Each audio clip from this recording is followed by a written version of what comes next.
يا مساء الفل، ازيكم عاملين ايه؟ يا رب تكونوا بخير. تعالوا بقى النهارده هنعمل مع بعض الكشك بطريقه كده يا جماعه تجنن، طعمه حلو قوي. تعالوا نشوف عملناه ازاي.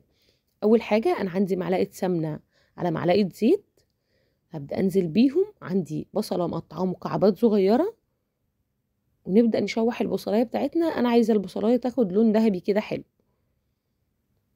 نفضل بقى نقلب فيها كويس جدا عشان كله يبقى نفس الدرجه ونفس اللون. بصوا خلاص بقى كده البصلايه بدأت تاخد اللون الذهبي اللي انا محتاجاه.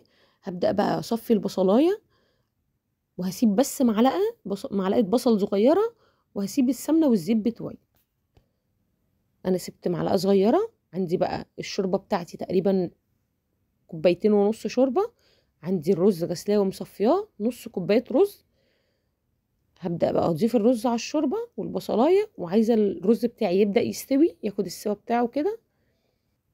وفي الوقت ده انا محضره كوبايتين لبن بارد، عليهم معلقتين دقيق كبار. ونبدأ بقى ندوب بالدقيق مع اللبن كده لحد ما يدوب كله خالص.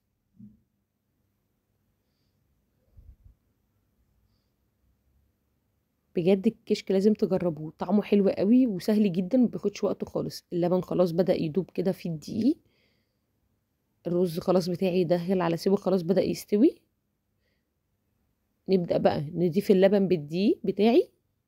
ما تصورتش اللقطة دي. ونبدأ بقى نقلبه كده لحد ما ياخد جلوة كله مع بعضه وياخد القوام المطلوب. انا طبعا مظبطه الملح بتاعي بتاع الشوربه، لو احتاج شويه ملح تاني مفيش مشكله. بصوا القوام.